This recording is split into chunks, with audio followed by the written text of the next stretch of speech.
This is the exact glute workout that I'm doing to lose the last 8.7 kilograms on my 49 kilogram fat loss journey. And I'm going to show you the science behind every single exercise choice, because when you are in a deficit, what you train and how you train it actually determines what your body holds onto and what it loses. Happy Saturday!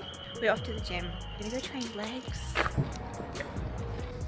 But before we load anything, we are warming up with intention. Calf, kneeling, hip flexor, and hamstring stretches first. Your hip flexors and your glutes are anatomical opposites. So for your glutes to reach full hip extension under load, your hip flexors need to be able to reach their full length first. You need to prepare the range of motion before you then add demand to it. Then hip 90-90s. This is active internal and external rotation of your hip, and the research on active mobilization pre-training shows that it improves motor control and access to your range of motion during your session. You're literally teaching your nervous system where the joint is allowed to go. Then a side kneeling Cossack squat to bridge that mobility and stability that we are about to need. This is my hip rehab work, and since I tore my hip labrum last year, it is at the beginning of every single lower body day that I do. Your glute med and min are the smaller glute muscles that sit higher and to the outside. They control your pelvis and your femur during every single lower limb movement, and when they're weak, you might get hip drop, you might get knee cave, but basically your big glute can't do its job if your stabilizers aren't doing theirs. It looks really easy, but it's actually not, and it has helped me recover through my rehab journey, so I'm just keeping it in. Hip thrusts are in almost every serious glute program for one reason. Peak glute activation happens at full hip extension, and at the top of this movement, that is what is happening. Squats don't hold the glute there. Deadlifts don't do it either. We are going heavy with a 3-second lowering phase and a hard pause at the top. Our little tip is that the intent to move the weight quickly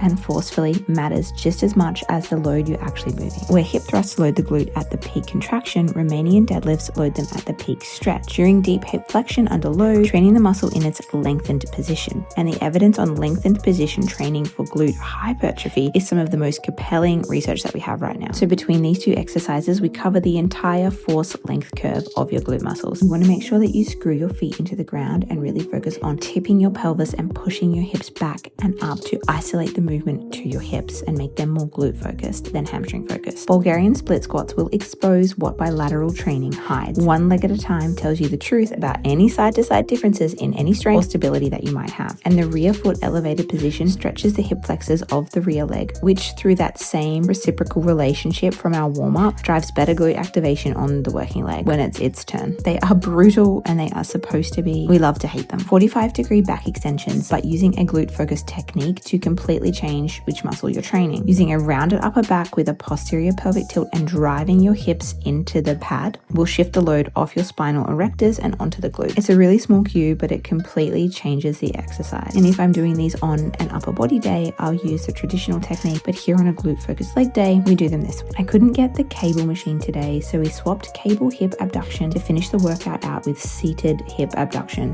machine. We're still loading the same muscle in a very similar way, and done is always better than perfect. That is literally what consistency is. Finishing here with higher reps, still maintaining that slow eccentric phase, getting full fatigue of the muscles that we activated right in the start of the workout. It burns so much, but that's kind of the point. Home from the gym. It was actually a really good workout. But now I thought instead of just sharing the workout, I would also share with you my post-workout meal, my lunch for the day today. I am aware this meal has had its time. It went viral. It's done, but I have had a hankering for hot honey beef mince cottage cheese bowls. So that is what we're gonna make for lunch today. This is what sustainable eating looks like, fueling my body and giving it exactly what it needs post-workout. Because when you're in a calorie deficit, resistance training is a signal that tells your body to hold on to muscle while it loses fat. And every session like this signals that loud and clear. I love you, my strong and beautiful besties, and I'll see you in the gym next week.